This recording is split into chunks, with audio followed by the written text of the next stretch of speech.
A Sudan that belongs to all of us, to all its citizens, irrespective of race, irrespective of religion, to a new Sudanese commonality to which we all identify. Until these two sit down and reach a settlement, there can be no peace in that country. And I hope that both my president here, as well as Dr. John Harang, will be able to sit down and to face each other, because I believe that both of them genuinely want peace. They want stability. They want now to start developing their country, which is very rich, which has enormous resources. And I would urge that this is the only realistic solution in that country. Welcome to Sudan Unveiled, where we uncover forgotten histories, expose political realities, and explore the untold stories of a nation at the crossroads of time. In 2005, the Comprehensive Peace Agreement was signed between Omar al-Bashir and John Garang, ending over 2 decades of devastating civil war in Sudan. Sudan had been at war with itself, the north, led by an Islamic government, and the south, fighting for autonomy. They had been locked in a brutal civil war. The war stretched further back. Since Sudan's independence in 1956, the south had resisted domination by the Arab-led government in Khartoum. In 1989, Omar al-Bashir, a little-known general, was handpicked by Hassan al-Turabi and the National Islamic Front (NIF) to lead a military coup that would reshape Sudan.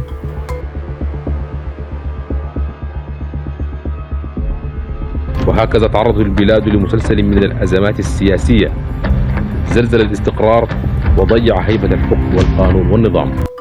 Bashir owed his rise to power to Turabi and the NIF, who saw him as the perfect figurehead, a loyal soldier, willing to enforce their vision of an Islamic state. With their backing, he seized power, dismantled Sudan's fragile democracy, and crushed political opposition. But to Bashir and the NIF, the war in the south was not just a political or territorial struggle. They called it a jihad, a holy war against infidels and enemies of Islam. The NIF's grip on power was absolute. Turabi, the spiritual leader, used state television, radio, and mosques to spread the belief that fighting the Sudan People Liberation Army, SPLA, was a religious duty. Boys were taught that dying in battle against the South was not death, it was martyrdom. The war was no longer about control. It was a divine mission. Or was it? أنا محتاج أقول لك أديكم وديعة زيادة. عندكم أمانة إن شاء الله. احفظوا هذه الأمانة إن شاء الله. حتى نلقاكم في الدنيا إن شاء الله. لا يمد الله إما ينقطع الله علينا العمر ألقاكم في الآخرة إن شاء الله. في جنات الله إن شاء الله. إخواننا على سرور المتقابلين إن شاء الله. But this was no holy war. The South was rich in oil, billions of barrels beneath the earth, and tapped and untouched. Western companies and regional powers watched closely, knowing that whoever controlled Sudan's oil controlled its future. To Bashir and his government, the war was not just about power. It was about resources and maintaining control over a country that was never truly united. John Garang, the leader of the SPLA, a trained soldier and a man of vision. Garang did not just want independence for the South. He wanted a Sudan that was whole, a Sudan that was not divided by race, religion, or ideology. He fought not just against Bashir, but against a system that had kept Sudanese people, North and South alike, under the rule of warlords and foreign interests.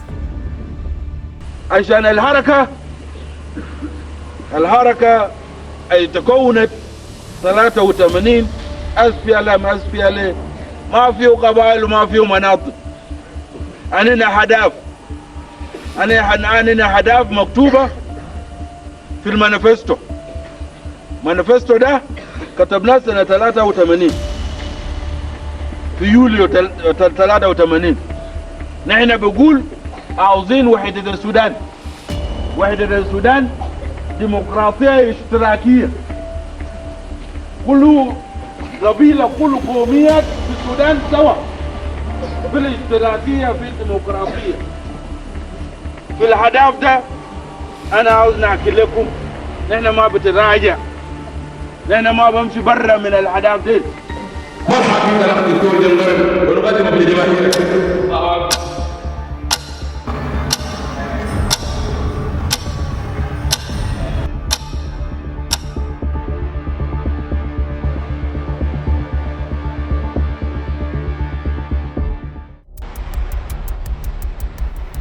The heat hangs heavy in the air, pressing down like an invisible force. In the streets of Khartoum, the sounds of marching boots echo as the Popular Defense Force (PDF) move in formation. Young, eager, and in many cases barely old enough to be called men. Some march with blind devotion, others with a quiet fear, but all with the same destination: war.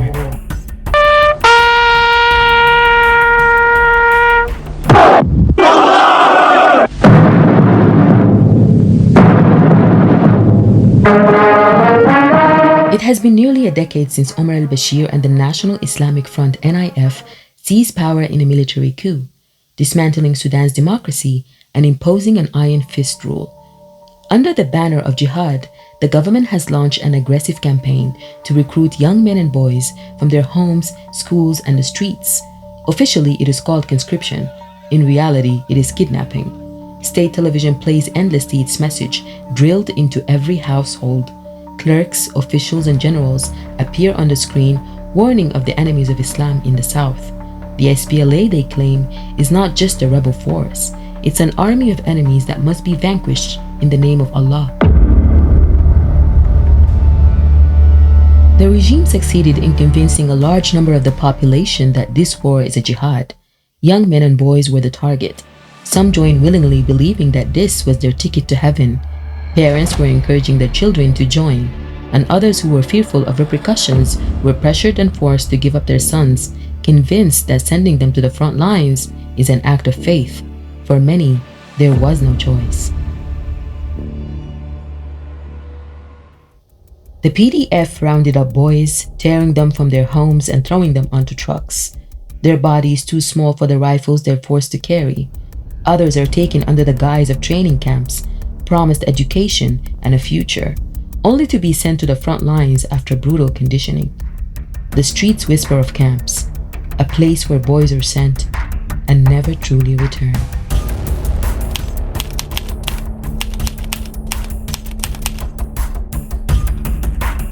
The air was thick with the stench of sweat, gun oil, and unwashed bodies.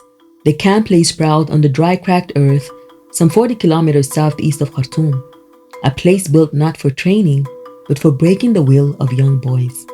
They called it a conscription camp, but to those who lived it, they knew the truth. Al-Aiylafon was a prison, a holding pen for the unwilling, a place where boys were stripped of their innocence, their dignity, and in many cases, their lives. The camp was run by the iron grip of men loyal to Omar al-Bashir's regime. At the top of the chain was Kamal Hassan Ali, the man who held the power of life and death over the boys trapped inside. Below him, officers and enforcers, men indoctrinated by the National Islamic Front. Hardened by war and blinded by the ideology of jihad, they carried out his orders without hesitation.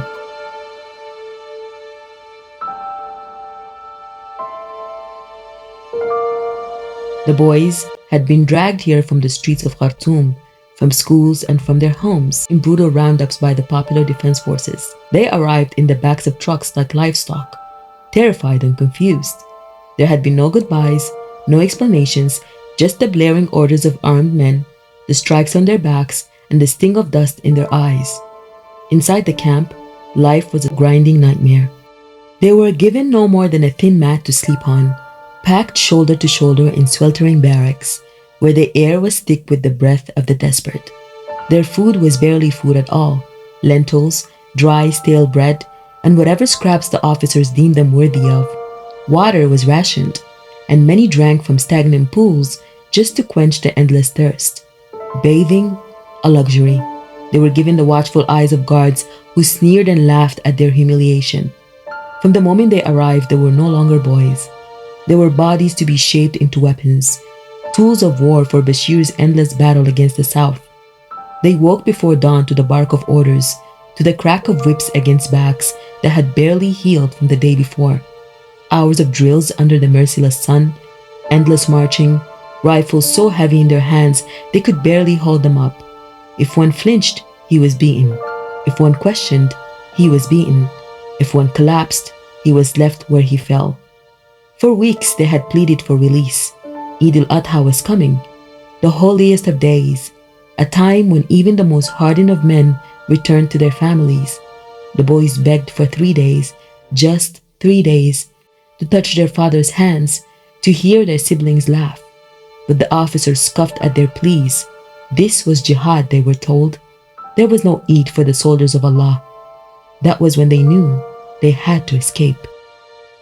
The plan was not hatched from one mind, nor was it born in a single night.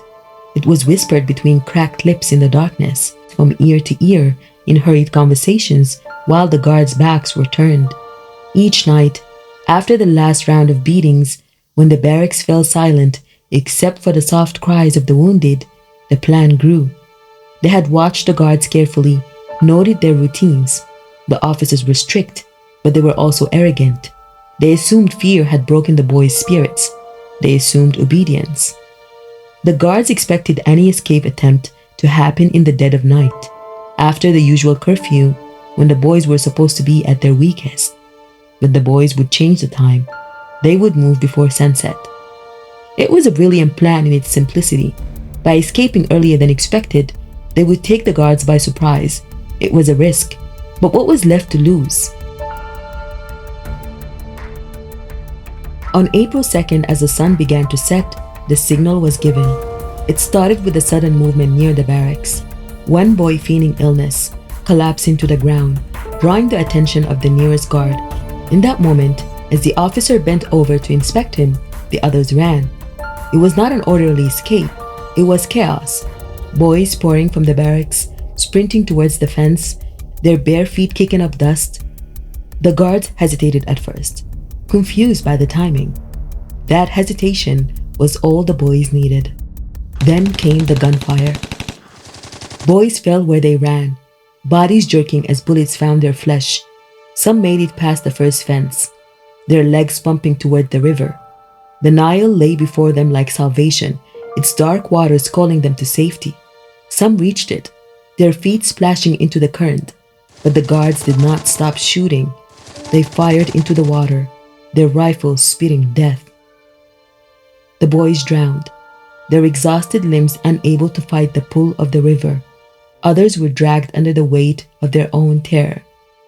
By morning, the camp was silent once more. The bodies were gathered, thrown into trucks, taken away to be buried in secret graves. The government erased the massacre, scrubbed it from the records. Families were never told the truth. Some were given a name, a whispered explanation that their son had gone missing. Others never heard a word at all. And the men responsible, they continued on, untouched, unpunished. Kamal Hassan Ali was moved to Cairo, shielded from the cries of mothers who would never see their sons again. Omar al-Bashir, the architect of this horror, and so many others remained in power for many decades. But the truth could not be buried forever. And even today, in the hearts of those who remember, the screams of that night still echo. This is a story of the Aiylafon military camp, a place of brutality, of stolen childhoods and stolen dreams, of blood spilled into the Nile. The story is not over, and the truth is still being told.